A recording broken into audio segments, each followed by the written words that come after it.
guys, it's Ruth with bodybyruth.com, and this is part 3 of a 5-part video series where we're talking about how to boost our metabolism.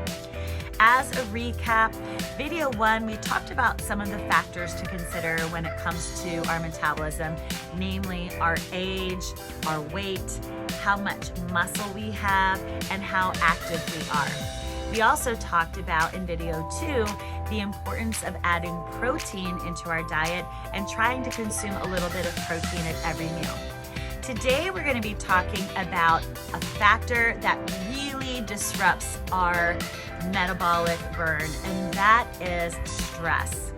Now, stress is something that we all experience naturally, and if you are experiencing stress, we produce a hormone called cortisol. Now, that cortisol is great if we're in a situation kind of like a fight or flight scenario where we're being chased by a bear, or if you see a pit bull attacking your child. But when we are experiencing ongoing stress, like a stressful situation at work or a strained relationship, the pandemic, not having work, having money troubles or relationship troubles, then that chronic stress is going to be a problem. Not only is it going to create havoc with our hormones, but it's also going to slow our metabolism and probably cause unwanted weight gain. So what exactly happens when we're undergoing stress? Well, let's talk about a few things.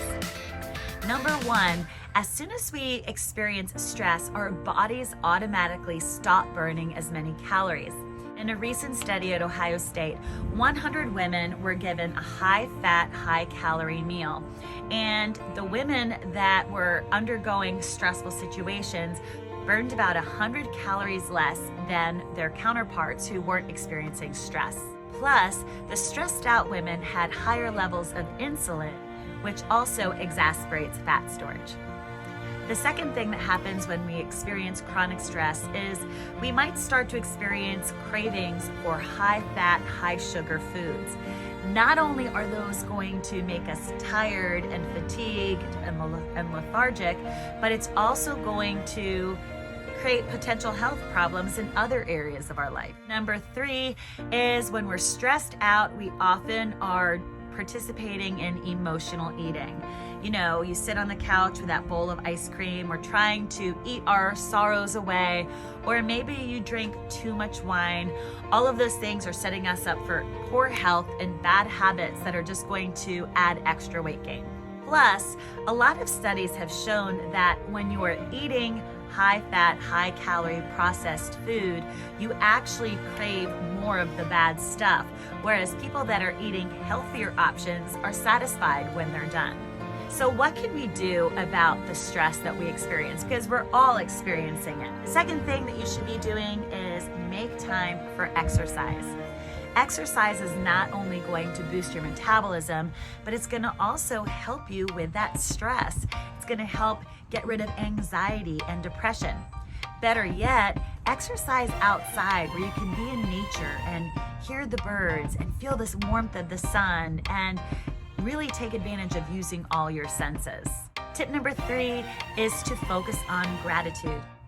It's really hard to be crabby and grumpy and grateful at the same time. So if I feel like being grumpy or I feel like complaining, I will make a mental note and then I'll just start saying things that I'm grateful for.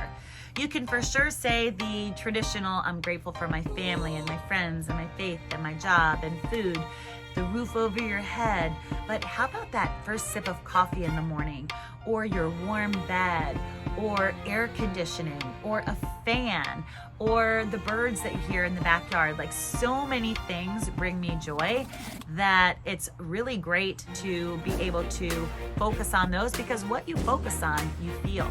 Next up is to honor your needs. Now, you might be a caregiver for somebody, or you might be helping someone in need, but just because you're helping someone or being a caregiver or taking care of your kids or your in-laws or your parents, it doesn't mean that you can't make time for yourself. So what is it that brings you joy, that is allowing you to have a little downtime? Is it a massage? Is it a manicure? Getting your hair done? Having time set apart just to read and be by yourself? That is super important and you should not neglect it. Next up is hang out with people that make you laugh, that bring you joy. There is nothing like surrounding yourself with amazing friends that just know how to boost your mood and lift your spirits. If you have friends that are dragging you down, maybe it's time to make some new friends. Definitely surround yourself with the people that make you laugh. Number 8, dance to some great music. Dancing is something that moves your body, and finding a great song that makes you feel alive is a great way to de-stress. And above all, don't stress about stressing, because stress is just going to produce that cortisol and it doesn't serve you at all. You have a plan and you feel that stress coming on, take those suggestions and put them into action. Especially the gratitude, getting up, moving your body, and maybe phoning a friend or calling someone that helps lift you up and get you out of your bad mood. So there you go, some helpful things that are going to help you de-stress so that you can keep your metabolism running high. If you liked this video, please give it a thumbs up and don't forget to subscribe so you don't miss out on any of my tips that are going to help you live your best life. Until next time, bye guys.